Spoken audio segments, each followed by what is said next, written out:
Oh, there we go. You might want to pick up that light, which is right in the middle of your forehead there, Bill. Did you hear that? No, say again. You may want to pick up that light bulb, which is right in the middle of your forehead. Oh, okay.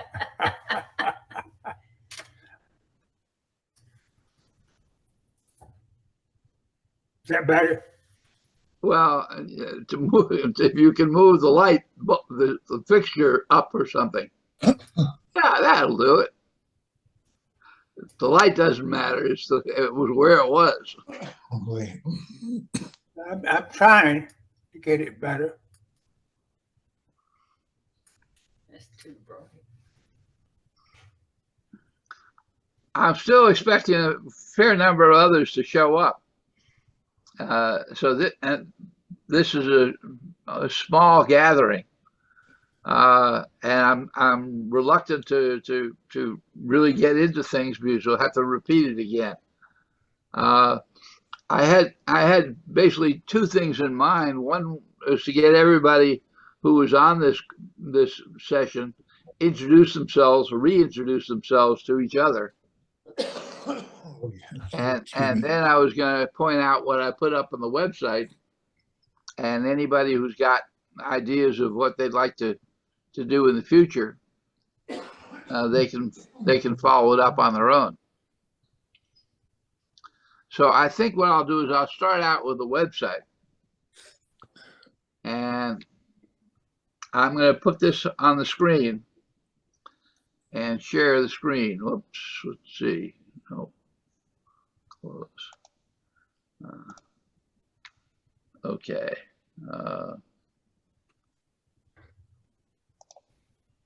Share the screen.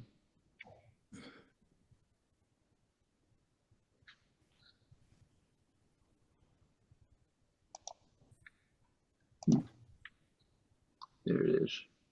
Share. Okay. The website has this section has four different things. It has a list of personnel, which I've been sending out to everybody, and that will show up as a TDY file, and it's basically getting downloaded. On photographs, just a couple of things that came in. I like this cartoon from Ted Metaxas. Thought it was very appropriate. And then a picture over here from Brent,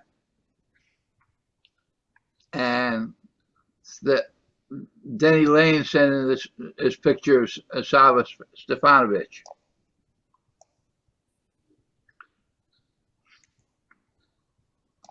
So I'll back up to documents, and there is the letters establishing MEDTC GAO report that you sent, some notes from Armstrong. By the way, I haven't been able to raise him, and a lot of people say, "Oh yeah, he's right there in California," but I haven't found him. And Ken Bowray had written a book beside for his thesis, and aside from his writing the introduction to my book, and then on USAID,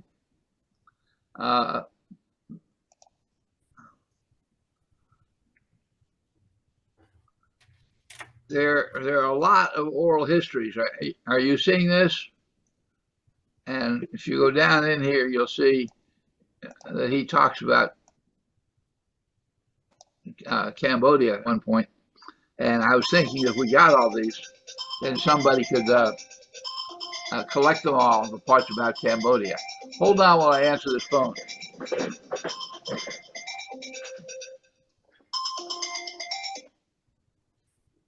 Call back later.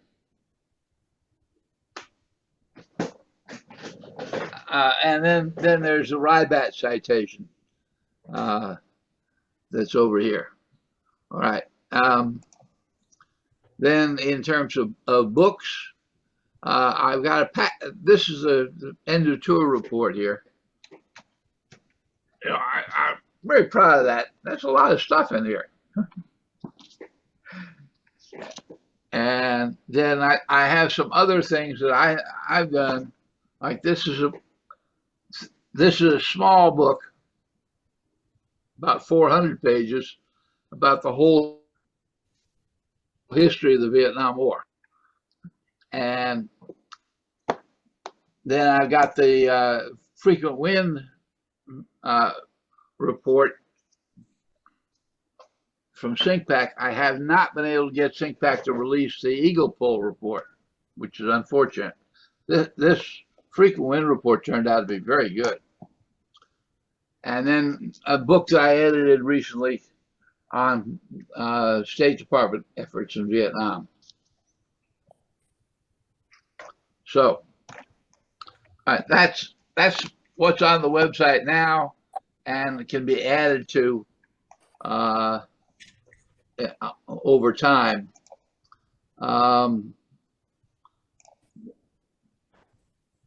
What do we say?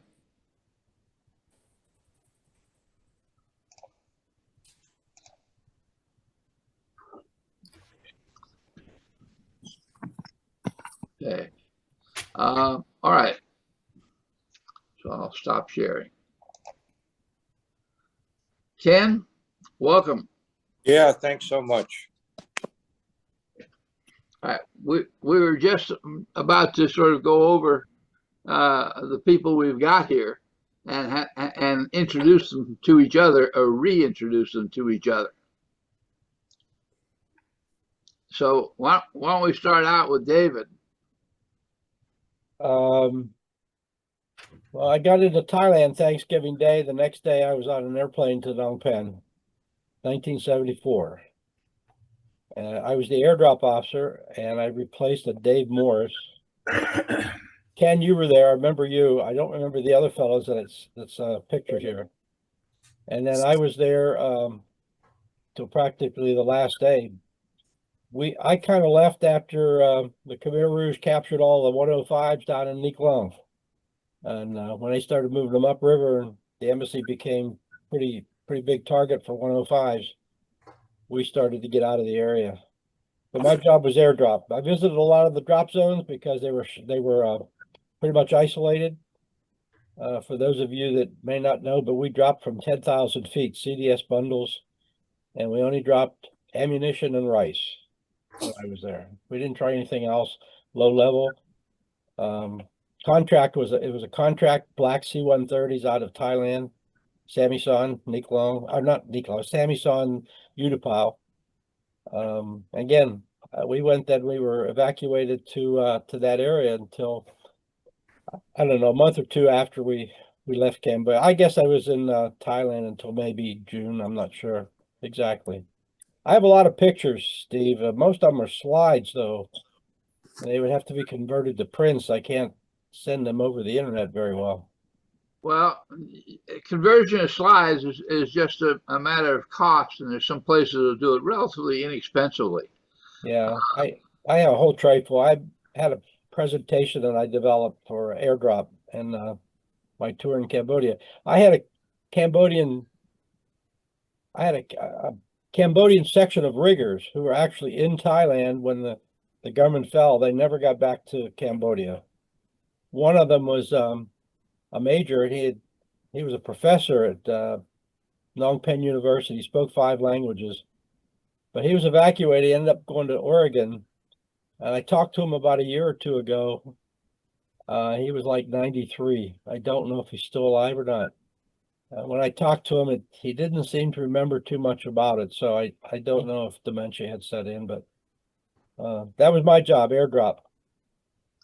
Well, I in one of the SyncPack reports, it had a report of the number of people that were in Thailand from Cambodia and who requested a return to Cambodia. And it was a sizable number, and none of them survived once they got there. That was not one of the better life decisions that they made. Right. As far as the photographs are concerned, this little command history on frequent wind that I did, I did it with Kindle Direct Publishing, and they're very picky about following their rules, which are really not too bad. Just sometimes they're a little difficult to follow. But they make up whatever you want for a book, or you make up whatever you want for a book in PDF format, and they put it out very inexpensively, one-off printing. You can get it on demand. As the author, you can get as many as you want at the printing cost, and otherwise they'll sell it on Amazon. So if you have a lot of pictures, if other people have pictures as well, and you want to get together and make a book about pictures, that's an excellent way to go. And I'll be happy to help you work your way through any problems you might have.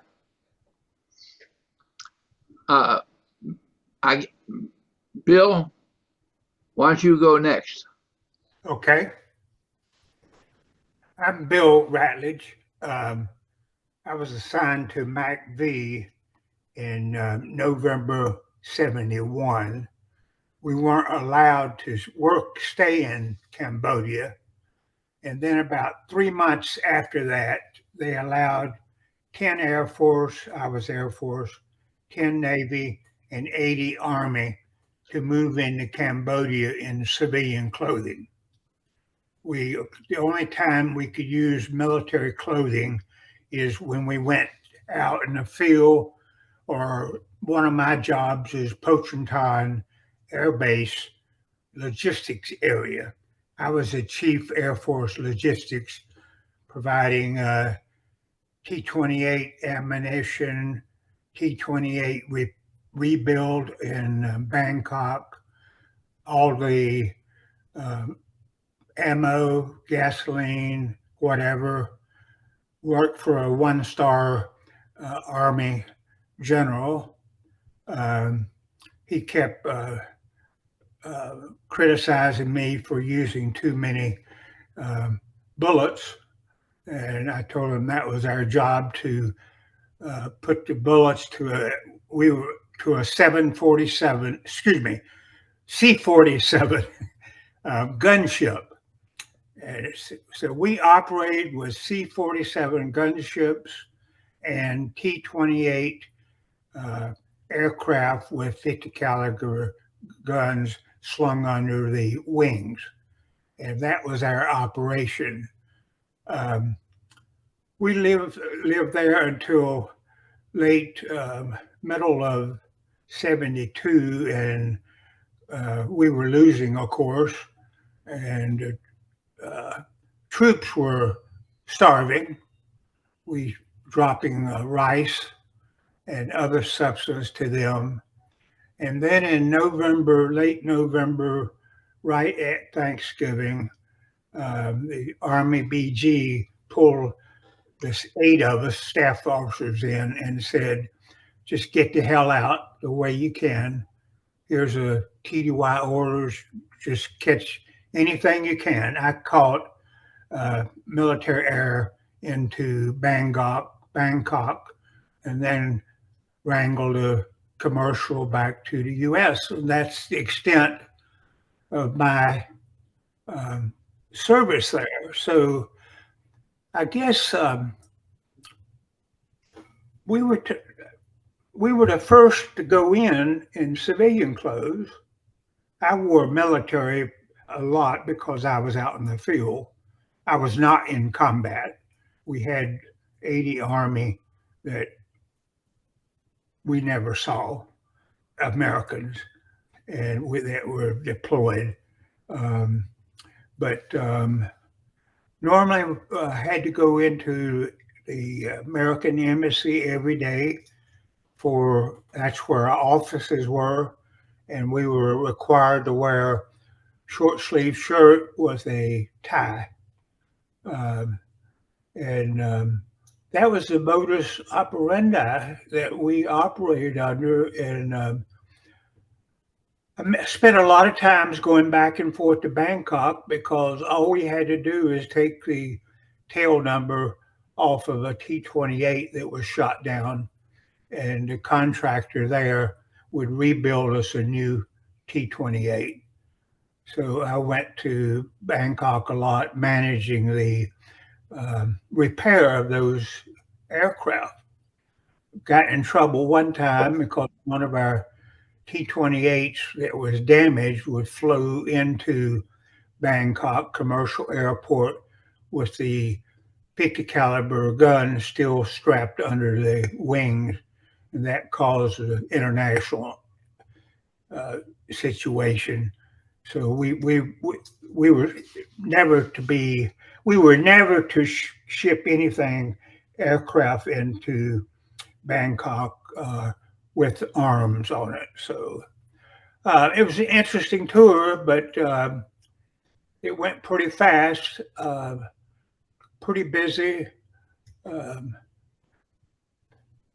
And like I said, I was the chief logistics guy for the MEDTC unit for the Air Force. And that's about it. And I don't remember the guys that I were stationed with. We, of course, lived in a private home, 4 of us, because we were dispersed to keep from the rockets we got every night from hitting one of us. And we lost 4 guys one weekend, but they did what they weren't supposed to do. They were supposed to not gather at the same place every day for flag football, and they kept doing the same thing, and they were killed by plastic. Our ambassador was bombed one morning that killed the outriggers of Cambodian police officers and blew out the windows in the armored car, but he was not injured. And so we had a little interesting things, as you can imagine, going on, and we lived under rockets every night. So, but that was about it. I wish I remembered some of the guys that I lived with and worked with. That's about it. I was not only able to find 2 people that were killed during their assignment to MedTech, and one of them was killed in Vietnam in an airplane crash, and another was killed in an automobile accident in Phnom Penh. He died, I guess, in a hospital in the Philippines. The incident you talked about with 4 people getting killed playing tag football, I have not seen anything on it, nor have I got any names to go with it. Well, I can assure you, I went to their funeral in a bombed out church with the roof open, holes in the roof. So I can assure you, I went to their funeral. Well, if you get any more information or have any more information like the approximate date, I might be able to try to find the casualties from that date.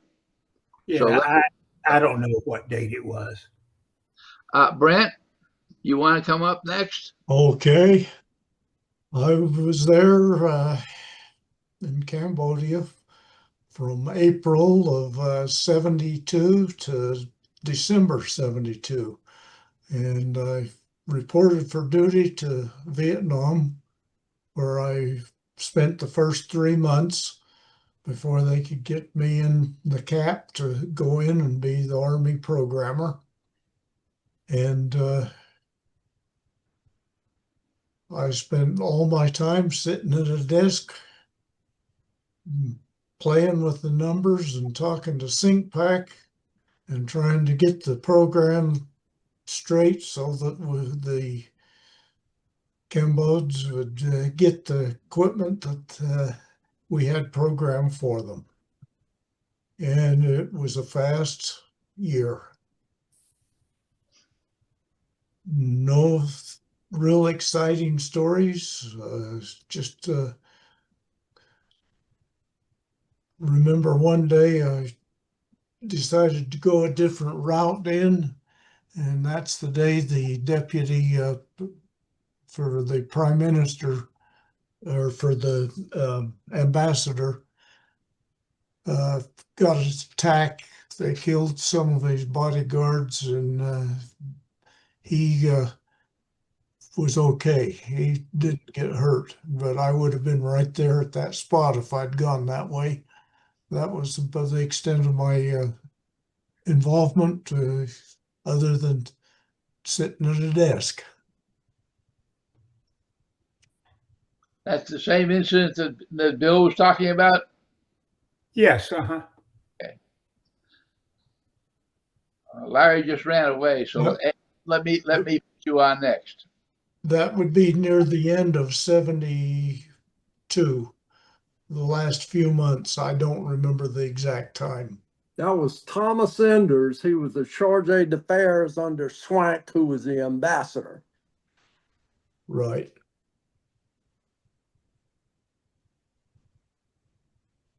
Go ahead, Ed. Tell Yeah, us. Shola Powell. I was an E4, lowest enlisted man on the team. Worked for Colonel Lewis to start off with. This was January 72 through February of 73. Ended up working for Colonel Munley. Both of those guys were in charge of the logistics division. In my last 3 weeks prior to ETS, I took a leave with Larry O'Daniel and Tracy Riley into Bangkok because Larry had spent time there as a member of ASA. So we went to Bangkok for 3 weeks. I left Bangkok and Deros back to the States, and Larry and Tracy went back to Phnom Penh. Larry, you recall any of that? I recall all of that. I recall sinking a jet ski I rented when we went to the beach. I was in Phnom Penh with MedTech 72, 73. I've slept since then, so you'll have to forgive me for not remembering the date so well. But I was a French interpreter, which I'd done at ASA, copying Vietnamese and Viet Cong communications because they communicated only in Morse code, which they couldn't use it with their own language, so they did it all in French. Then I went to MedTech as a French interpreter, worked for Colonel Mangus and Captain Hamer in programs, and helped write some speeches in French for General Cleland when he dealt with the Cambodian officials. After that, I ended up going to Italy and working as an interpreter in Italian for a NATO artillery unit. I don't remember anybody except Raspberry, who I worked with, and I understand you say he's deceased now, when we worked in programs in MedTech. And when I left there, they gave me a choice to be in an interrogation unit assigned to the 82nd Airborne or go to language school. Tough choice, huh? So I went for Italian and then went to Italy for 3 years and discharged from there. Larry, what was the ASN? Were you ever with the 403rd? No, I was with 93rd, which was in Bangkok, and then they moved us all the way up north to Udorn, and I forgot, I think it was the 8th. I don't remember, but I do remember those poor Morse code copy guys. They were 12 on, 12 off every day of the year, and all they did was copy Morse code, and then I analyzed it and translated a lot of the intel we got from that.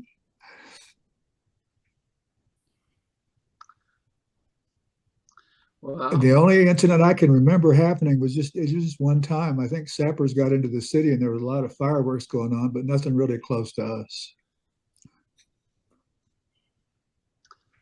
Well, I saw Ken Bowray over there a minute ago, but he seems to have disappeared. I saw Bill Patterson showing up momentarily on the screen. Ken? Yeah, I'm back. All right, there you are. Why don't you take on now? Well, was there 1974 replaced Bill Patterson, and was aide to General Palmer and also worked on the end item inspection teams. Was there through Operation Eagle Pole, through the dry season offensive, that last offensive, the last Mekong River convoys, basically, you know, the end of that last year. Prior to that, I had been advisor with FANC units in the UITG FANC training program, the training battalions. So, yeah, that last year was the tragic last year till we evacuated on Eagle Pole, out with Ambassador Dean to the, I think it was the USS Okinawa. From there, we went to Utapao, to our rear base there at Sammy-Sun. And then the aerial delivery guys continued to put in some more resupply drops for that last few days before the Khmer Rouge took Phnom Penh, and then we closed up there out of Sammy-Sun. Yeah, Ken, we called those drops in from NKP. Yeah, we did. We were just operating there out of Sammy-Sun, the small group of us, and then we still had the element up at NKP. Yeah, but I talked to my riggers from up there. That was a fantastic facility up there that talked to the world. Yeah, you know, the aerial delivery was, I mean, legendary. Yeah, occasionally we called you guys the rice bombers, but the Mekong, the resupply convoys was the other real lifeline, and coming up. And then I actually was there when the very last convoy made it. And on the return trip, several of the vessels, Timberjack in particular, were sunk. But without the aerial resupply and the Mekong convoys, it would have ended a lot sooner. But, you know, everyone involved in that did a tremendous job. Well, after the river would close, we had quite a lifeline for commercial aircraft, the stretch aircrafts coming into Pochentong. Yep, I was out there pretty much every day when they came in. And then, of course, once they captured the 105s, we were under 105 in addition to the 107 there. But Bird Air, I believe, and the 130s coming in, that was all we had. Yeah. Steve, I've lost myself on the camera here. Did I do something or? Well, go down to the bottom of the screen and there's a bunch of icons underneath the picture and you'll see a video icon. And you click on that and you get your picture back. There you are. Okay. I got something I'm going to show you. Okay. Bill Patterson showed up for a moment and then disappeared again. And he was your predecessor, Ken, right? And you probably recognize that. I picked that up on the airfield at Pochentong. Oh, yeah. I've got one, too. Well, when I get up off the ground, that was about a foot from my head. Of course, we had civilian clothes on, no helmets or anything. And if you remember, our alert signal was the cam boats on the perimeter. And when they fired an automatic, you better hit the ground because there was a 106 going over them to hit the airfield. I also got pictures. You remember the Goonie bird that they had, the transport aircraft? Yeah. I got pictures of all that stuff. Oh, that's that day we lost a lot of aircraft and things out there. Yeah. But I keep that as a paperweight, and I can throw it at anybody that gets in my way. I have mine too, one of mine too, and when I picked it up, it was red hot. I didn't touch mine. I didn't touch mine for a little bit. I can give you a date on it. I have a date on here if I can read it. I can't read it right now. Let's see. It's very faint.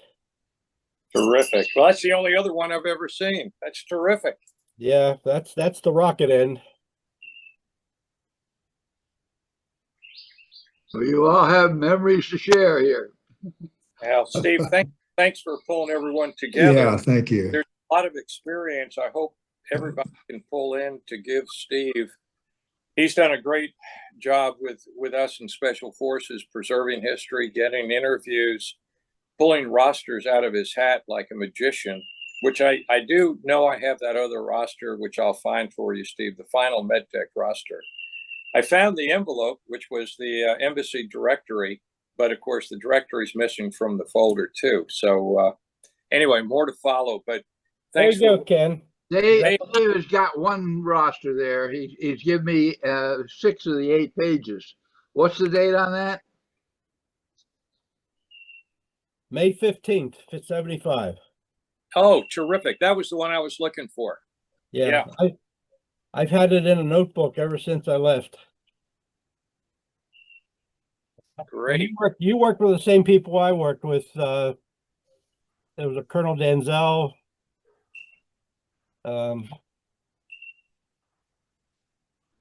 We got a lot of names in common. Yeah. Louis Louis Daniel, QM.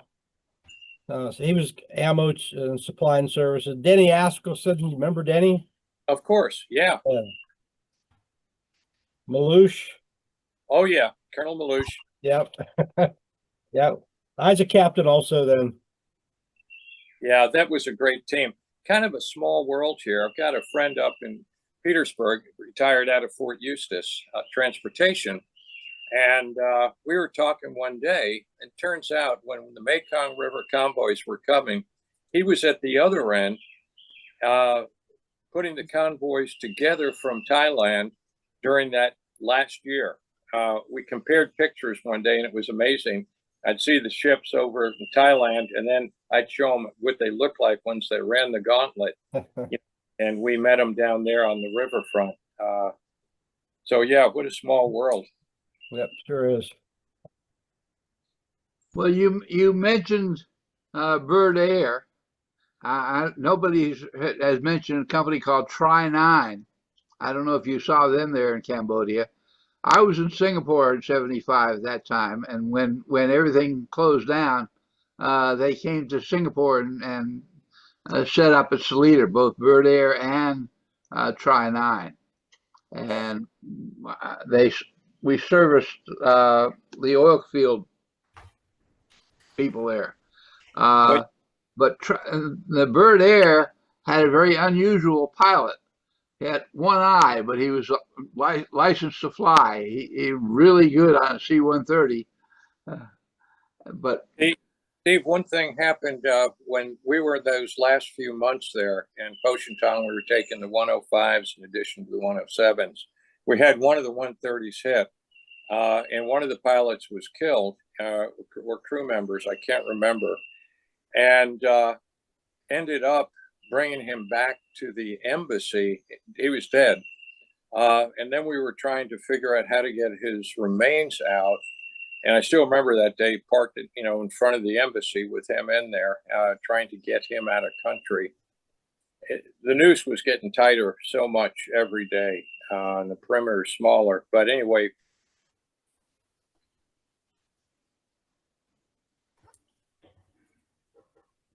I think you just froze up there. Yeah, I've lost Ken.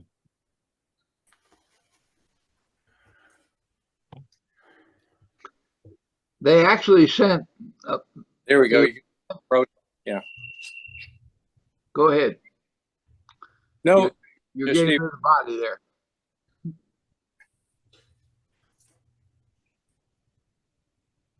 Whoop. Hey, baby.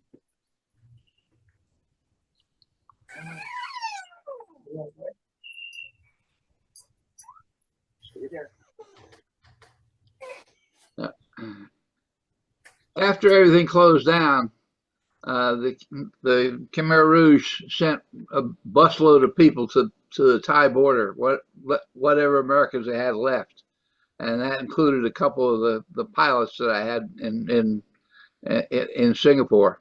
Got out that way. They weren't too kind to anybody that was not with an American passport. Some of the workers, the third country nationals who were there, never came out. Ken, you were there deciding what to do with the body in front of the embassy. Yeah, we ended up getting it to the hospital there, and that's where I don't recall again whether he was still were still there when we evacuated there during Eagle Pull or not. He may be one of the ones that you said were returned then later. Well, as I said, I haven't been able to get hold of Eagle Pull. I got hold of the after action report on frequent wind SyncPack. I've had a request in it for years, and for both of them, and all of a sudden out of the blue, SyncPack comes up with a frequent wind report, and I asked them for Eagle Pull as well, and they said, no, you got all you're going to get from me. So yeah, don't give up. no, I don't. But I really, one of my efforts this year, and I don't know if it will ever get anywhere, since Trump released the assassination files, I try to put the word in, asking him to release all Vietnam-related records because they're all 50 years old. And I haven't had any answers from anybody, but Brent Lindemann is the liaison to Congress, and Right. he's push it, and a couple other people are trying to push it as well. You know, there may be some things that are really just personal information that doesn't need to be released, but there's so much stuff that's still classified for no reason whatsoever. So it would be nice to get it. I mean, Eagle Pull is a perfect example. A very interesting episode. The SyncPack report on frequent wind is 265 pages. That's a lot of information on that, and it was really good stuff. Things I never heard of before, like how they cleared out the nuclear facility in Dalat. So I would expect something similar from the Eagle Pull if I could ever get my hands on it. So,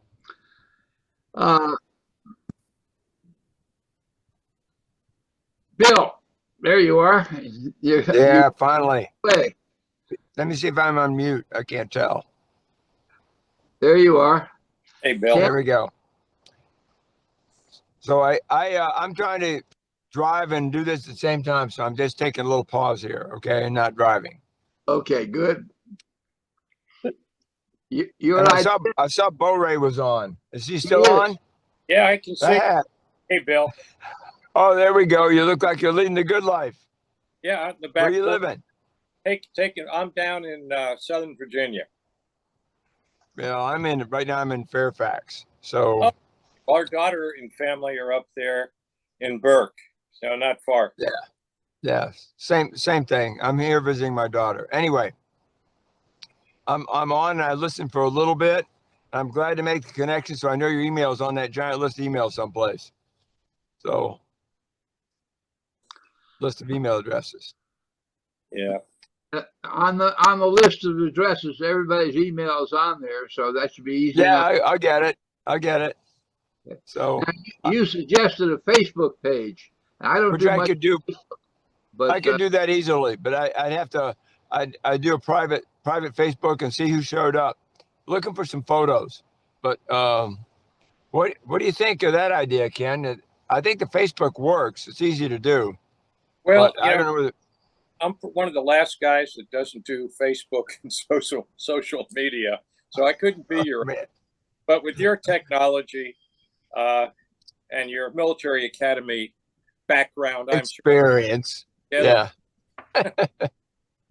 Well, I can set it up. So I'll try to set the thing up, and maybe we'll get some pictures with some names before everybody kind of their descendants throw them all out. So it'd be interesting. That'd be great. Right. And David Klein, who's somewhere hiding around here, has got a lot of, so you might want to get with Bill about the Facebook page for some of your photographs. Yeah. Let me see if I can figure it out. Okay. Great. But when I do, I'll put it out to all the people whose emails are on this invite, the Zoom invite. Okay. Great. I'm not sure how many more people I can find out of that list, and I'm finding probably 6 or 7 dead people for every live person I get hold of. So my record isn't too good on this, but I will, as I get a couple more rosters in, I will pursue some other names that I think that I can find. All right. Any other topics that anybody wants to bring up here? No, I think this has been terrific. And, this is a great start, Steve. And I'd say, in, another couple of months, try to pull together maybe a follow-on where we could pull some photos out, some names, and keeping it to this length of time, I think is great. Keeps the focus. And, but as always, thank you for everything you've done and what you're doing. You've done amazing things for us in Special Forces and SOF, and now pulling together this really unknown chapter of our involvement in Cambodia. Thank you. Well, this has been recorded, and what I will do is send it out to all the people that are on that mailing list. So the people who didn't show up, we'll see what this. And if we do it again, then we might have a greater attendance. Okay. Just one last thing before I let you all disappear. A number of you have already gotten this end of tour report for Cambodia. So if you haven't got it, I recommend you do. It's got lots of stuff in it. Yeah, I'll put a plug in for Steve on that also. He consolidated the chief medtech reports in their additional information. So it's the end of tour reports, which everyone here out there contributed to. It's such great detail, but it wraps it all up together. And yeah, it's your one stop if you want to refresh your memory or do any writing or just reflect. It's really well done. And Kid helped me out getting it put together there. So David also said when he read his copy, he was transported back to Cambodia. Whether that's good or bad, I don't know. Yeah. All right. I thank you all for showing up here. Okay, well, thank you. I appreciate it. Well done. Great. Thank you so much, Steve. So good to see everybody. Thank you so much. God bless. Be safe. Yeah, All right. let's try to do it again in a month or two. We can dig up some information in between. All right. Yeah. I'm going to bring 7 fragment too. Thank you. All right. you. Thanks. Bye. Cheers. Goodbye.